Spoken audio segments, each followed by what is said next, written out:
the Director of E-commerce at NIVEA. Prior to NIVEA, he worked at P&G for over 10 years in different verticals, in the roles of sales and marketing, leading to the Director of Marketing. E-commerce in India. He specializes in understanding shopper psychology, physical or digital, along with other areas of expertise that include digital technology, go-to-market strategy, and innovation. A huge round of applause, guys, for Mr. Sripath. With him joining, please have a seat, sir. With him joining in is Mr. Harsh Shah, co-founder Find. Can we have a huge round of applause, please? Okay. I think he is not being able to join us right now. I would like to now introduce Mr. Karan Rao, founding team member of Rocketium. Can we have a huge round of applause? Karan leads all things business at Rocketium. He has spent 5+ years helping retail and e-commerce companies streamline and automate creative operations. Prior to Rocketium, Karan spent more than a decade across consulting and investment banking. Thank you, Karan, for having graced us with your presence. I would like to now invite Jyoti on stage. Jyoti is our CEO and founder of HiveMinds, a leading digital agency, an entrepreneur and an angel investor.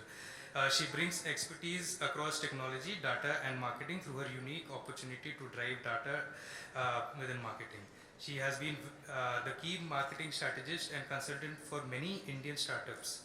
She was core team at Tutor Vista and developing phenomenal growth at online customer acquisition. So guys, with a huge round of applause, let's start the first panel discussion, and I would like Jyoti to take this up.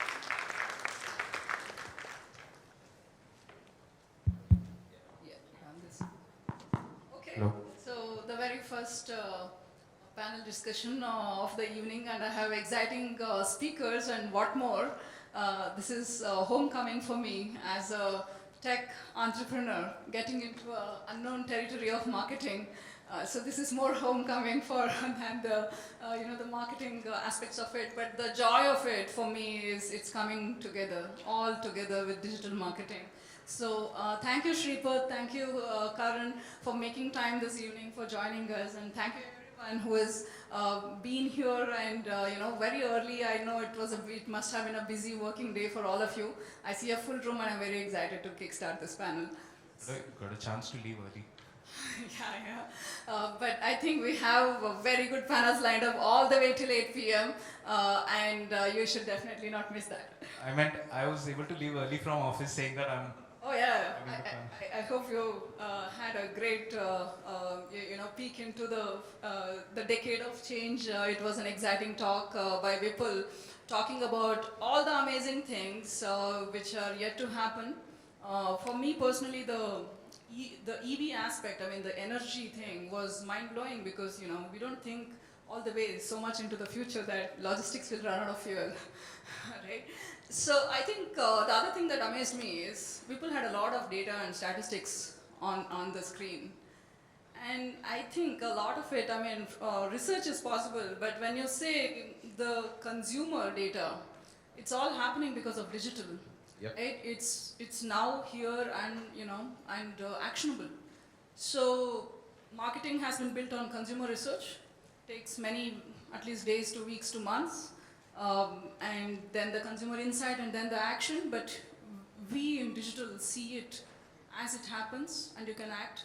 So Sripath, you've been in P&G, you've been in NIVEA, and I'm sure it's overwhelming amount of consumer insights every minute, right? And that's feasible.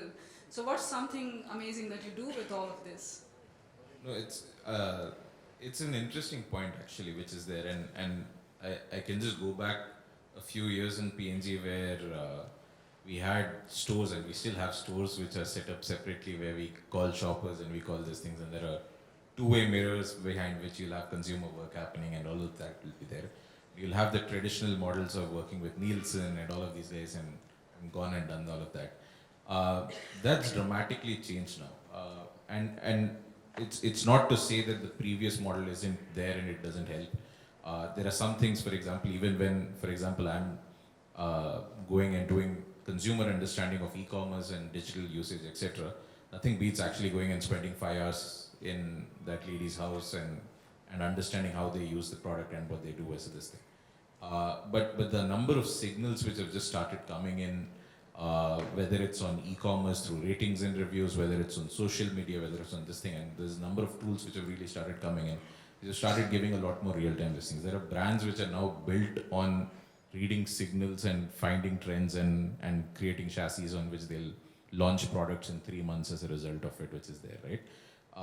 At the same time, you have a balance. You also have the other side of it, which is that, for example, for a brand in the FMCG space, the large part of online and digital happens through e-commerce marketplaces. They'll happen through Big Basket, they'll happen through Amazon, they'll happen through that. And there you'll basically, of course, have retail partners who are going to have access to the consumer information and that. And then the real question is about if this trend of really how digital spending is going to go up and where consumers are going to spend time goes up over there. How do you make it more accessible to brands in order to find insights? How do you make it accessible for brands to then relate it to other parts where they're getting insights from, and then how do you take that forward? And that's probably where there are gaps which we'll probably see filled as it goes on. I think so. Two amazing things. One is, of course, the platforms giving brands access in terms of the insights, and which of course is improving day by day, and a lot of people are amazed at the kind of stuff that we can talk about in digital, much more swifter, and the consumer benefiting from it, right? Karan, so like in terms of this data, somehow being in front of the consumer as an experience, so what's your take on that? I think we mostly look at it from the creative lens, but somewhere I feel data gives you the gift of time, right? Like if you have access to it, you are validating a lot of hypotheses, you're trying to see what's working, what's not, and then potentially also trying to marry that with your strategy, right? So I'll give you an example. We work with the largest telecom players. They were pushing different types of creatives. They do a lot of different segmentation. And they were trying to push various value props like priority service, free SIM delivery. They're spending 80% of their budgets on something they thought was working, but within a week they figured out it's not. And then they were kind of reallocating that, right? So somewhere I think that's the difference in digital, the velocity at which you are able to take decisions, learn from them, and optimize. I think that is significantly faster in this medium. Absolutely. I think one of the other challenges with this is the scale of it, right? The scale is overwhelming. It is technically very difficult to act and do something. Are there some things in terms of an amazing tool or a innovation or a framework, Sripath? I mean, specifically this question is for you. I mean, having been at the frontier of tech adoption in many of these brands that you've worked with, what kind of things are happening with the tools and technology today on the brands that you work with? And it's I think the bigger piece is that there's a lot of data. It's about understanding and figuring out what that actually means, what part is important, what part isn't, and then translating it into something which you can take actions out of. And from what I've seen so far, a lot of the journey which has happened, whether it's in data and analytics, and there'll be a dime a dozen in terms of companies will be present on LinkedIn, reaching out to a bunch of brands, etc. A lot of that journey initially has been really around dashboarding and figuring out and color coding and making it like a top management kind of a thing. Not going beyond the dashboard. It's not gone beyond that yet. But as we go forward, and that's where we're starting to see some of these things. We're really starting to see how do you drive more actionability over here. We're doing a pilot right now with you guys as NIVEA, which is really around how do you take a tool which will really create a much more complex scenario of Amazon ads and make it a lot more simpler to action out, identify and figure out what is the parts that really matter and make that work. That's a small example. In other parts, we're already starting to see a lot more, other parts of the world, we're already starting to see a lot more automation and ad tech really coming into some of these things. within this thing of human kind of oversight over here, and that becomes critical. I think the first time when we started working, and the kind of number of, like on Amazon ads, you would be running about 5 or 8 campaigns at a given point of time. That number is now like 500, right? And it's absurd. If you go on, if anybody's ever used the ads interface, they go over there and you actually measure the amount of time it takes for somebody who's managing an ad campaign to go and change a value. The number of minutes in a day is not going to be enough to actually optimize it. So you are going to need ways and tools in which you're going to really start building this stack up. And different retailers in different parts of the digital ecosystem are in different stages of this journey. So we'll have to see that evolution happen.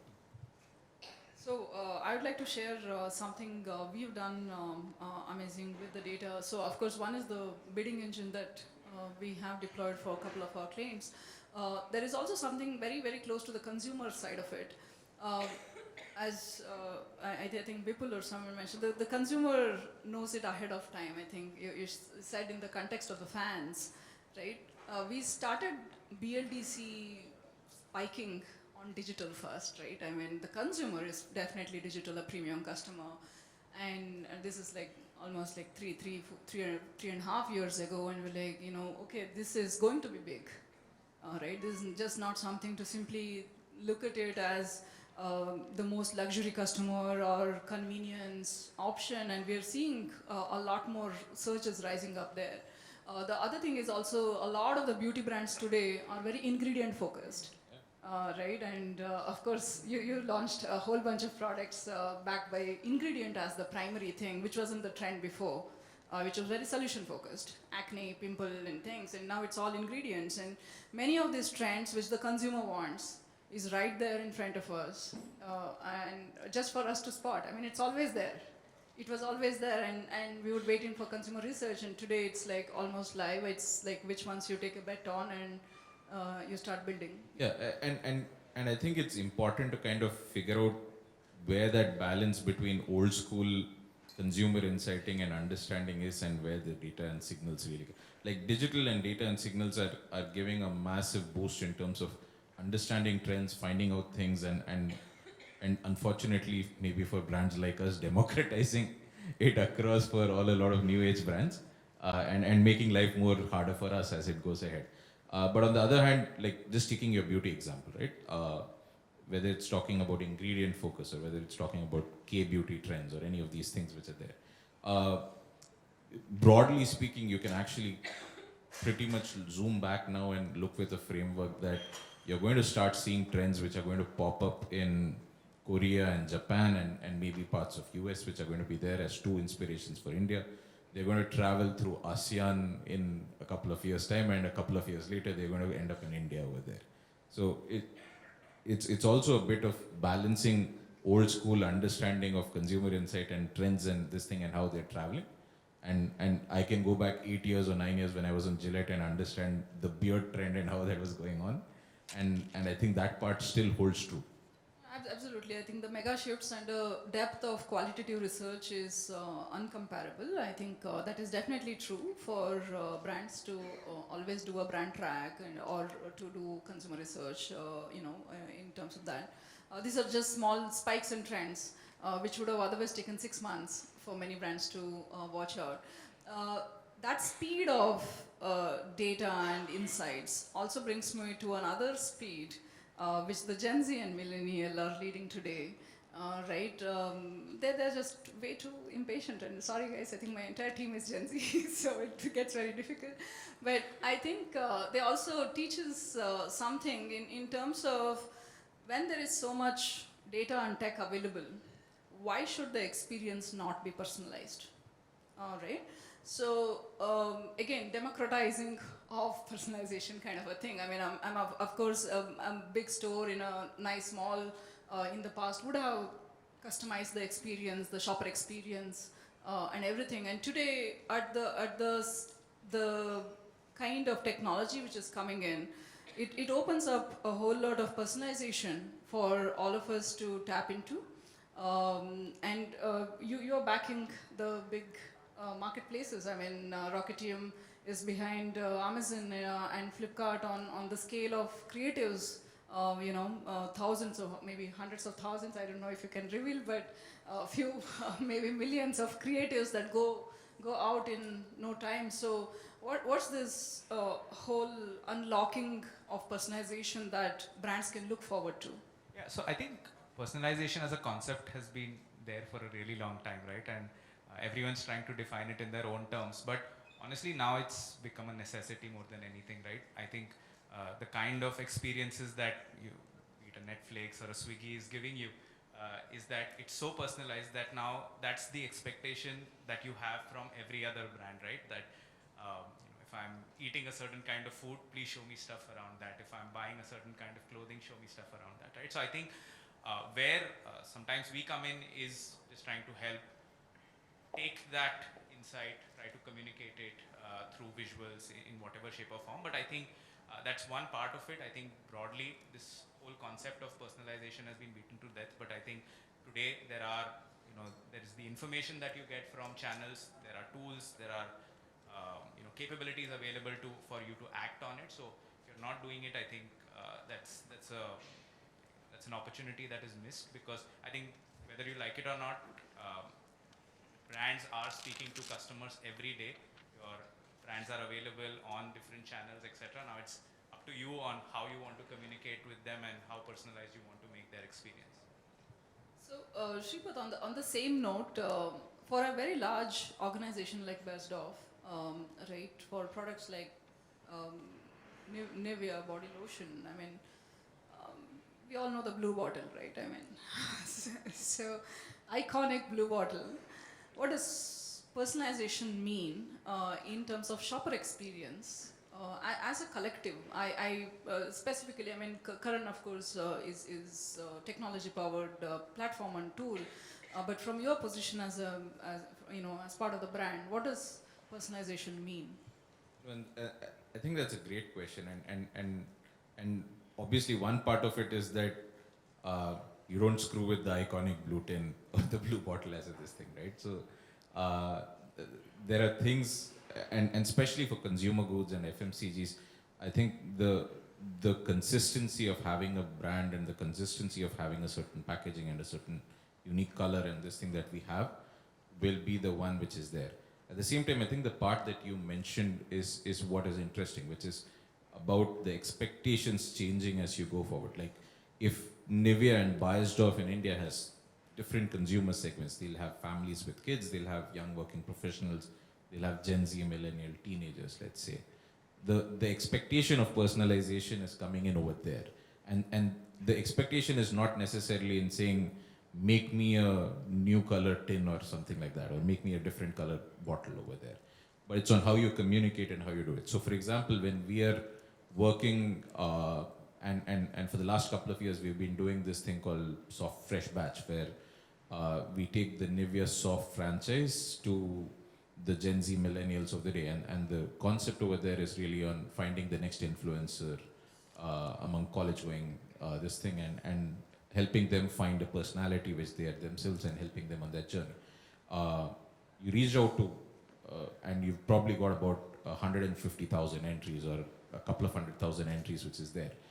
How do you then personalize your communication to them? How do you get personalization into a message, say from Tapsi, who's a brand ambassador, to them, and engage with them in a different way? How do you engage with the millions of consumers who are communicating with you in that particular group? Is a great opportunity. And when we do that, we see a massive bump up in terms of the effectiveness of what we run in media. We see that happen in terms of awareness, our consideration, etc.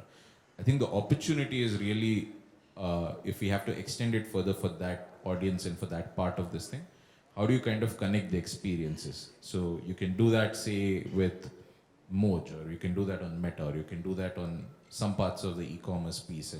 But how do you kind of make it more connected is going to be a critical piece. And it's going to be a different journey for us versus, say, China. In China, you can go to Alibaba and they'll have one unified ID, and you can say, okay, I want to do this, and you can run a personalized offer which goes on the social platform, on the video, this thing, on this, and eventually finds them on that one. But there is an opportunity over here for brands to really have a way in which they can kind of connect the journeys for consumers as they go from a consuming and exploratory phase to a shopper phase. I'm struck by what Vipul said about the time spent exploring stuff on Myntra, and it's an absurd amount of time if you really stop to think about it. It's 45 minutes. It's an insane amount of time. How can you really then, as a brand, start thinking about creating personalized experiences for them? Myntra has organized themselves differently for Gen Z millennials. They have a different category team and a different set of things who do it for them. And over there, they do a lot of stuff in that space, right? So we'll have to learn that as we go ahead as well. I think what you said about that influencer-led, like the college kind of a connect for a specific kind of cohort and all is very interesting, and to be able to study and do something of that nature. There are a lot of things. I mean, for me, one of the examples I could take from the brands that we have marketed, or I think peanut butter, right? A simple product, peanut butter, and there is a version of peanut butter which is your traditional spread. Put it on, in a sandwich or something and stuff. And increasingly, peanut butter is very, consumed as a protein supplement. And so we still have the parents, the moms who are rushing to somehow feed in a kid before they board the bus. But we also have this, the fitness-focused young audience. We have the bachelors who possibly would not like to skip something and things like that. And the consumer trigger and motivation was always studied, but it was very challenging for marketers to come up with this single statement for the TV ad or the print ad, which will somehow strike a chord with every single cohort, right? And it was too expensive to go get into production with 3 different appeals and the message. And today, I think it makes it so much easier to, at least at a large scale, at a macro level, deliver this.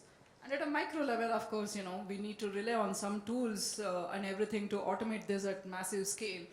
But it's very much feasible, as you say. At least the large brands should untap the macro level of and you're right. So, like, again, just as an example, if you're taking, and we were speaking just a bit earlier about roll-ons as a category, it's absurdly low in penetration, growing massively, doubling pretty much every year because of us kind of trying to build that category out. But as we are doing that, what we're realizing is, hey, there's an opportunity to actually personalize at scale over there. And for example, if you're having a fashion kind of this thing and somebody is wearing sleeveless tops as an example, how do you then create communication which goes along with that? Or if you're talking to somebody who's looking at travel or on the go as something, how do you create something which is along with that, and so on and so forth? And how do you do that on the go, I think, is where Rocketium really comes in, right? I think when you spoke about personalization, it's also at different parts of the funnel, right? When you're at the top part of the funnel, it might be slightly broader, but as intent gets a little more clear, you can actually target it in a little more personalized manner. So I think, again, it depends on the funnel. You have to figure out where you want to play, what sort of, because you also don't want to go crazy, right? You want to figure out what your segments are, how you want to set up those cohorts. But like Sripath was also mentioning that it is important that you're able to identify the audience, the context of the channels that they are on, and then communicate accordingly. Just a quick raise of hands in the audience. How many of you are startup brands, like let's just say still under 10 crore, or something under 100 crores?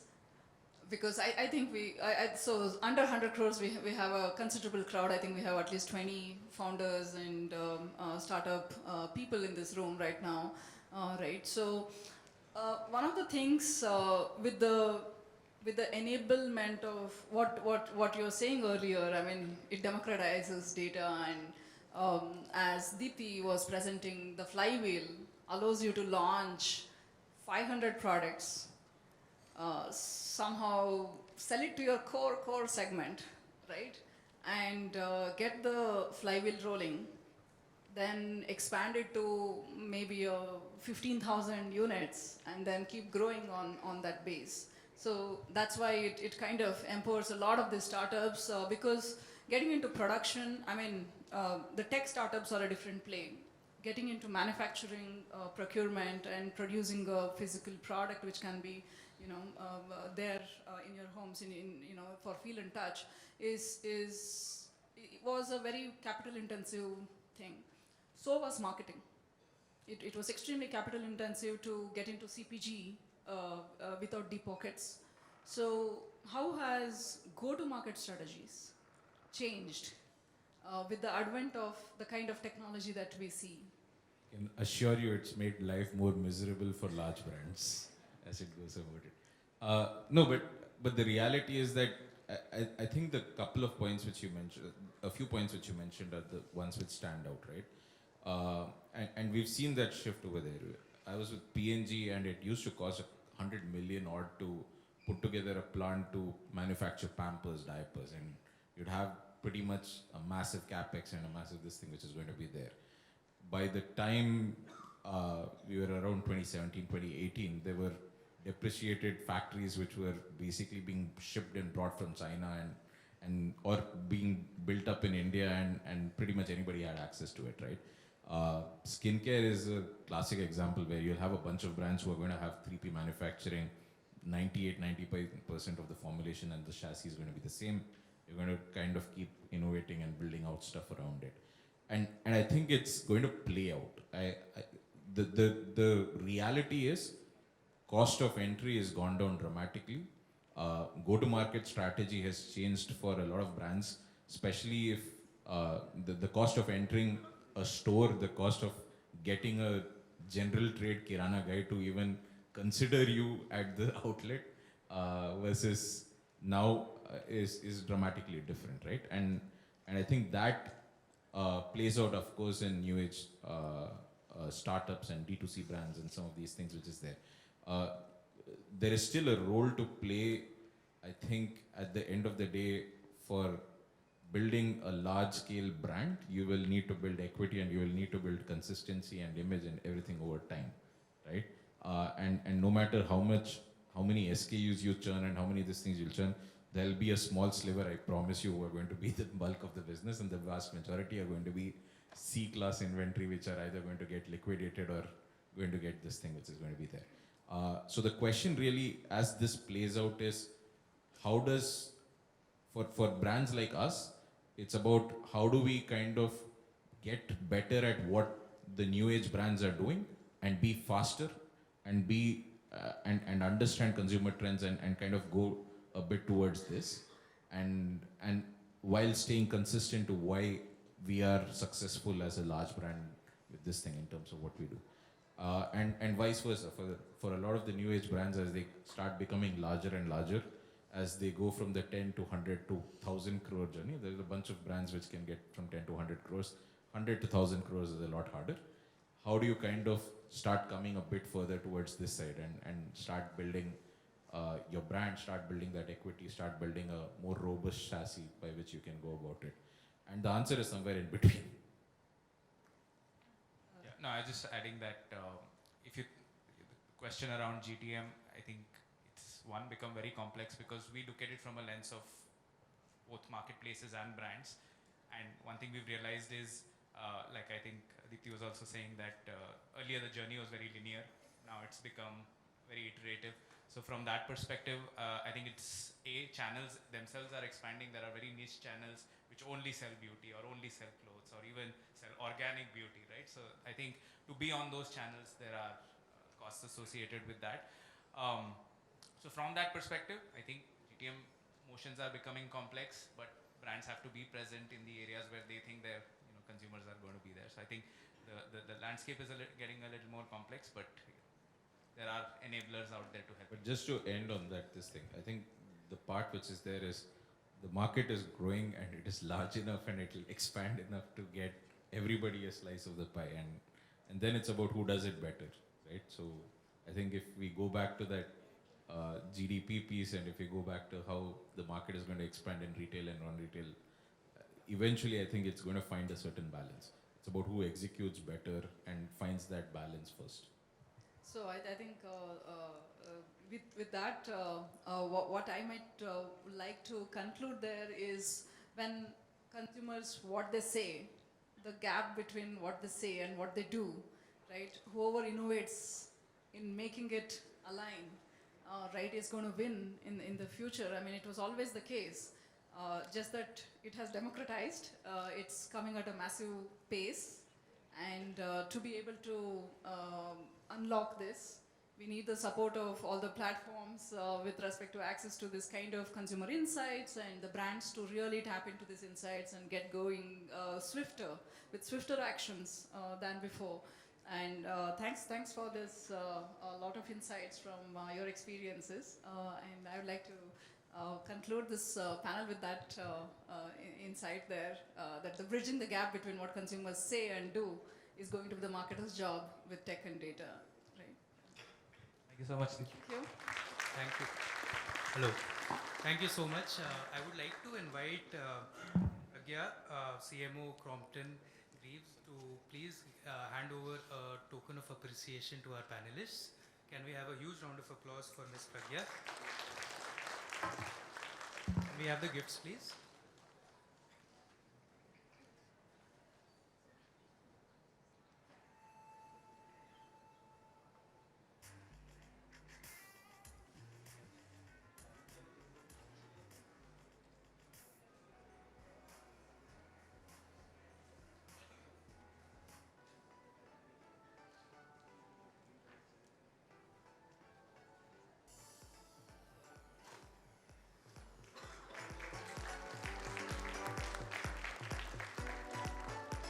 Thank you so much, Ms. Pragya, for honoring us with your gaze, and thank you so much, Mr. Sripath and Karan.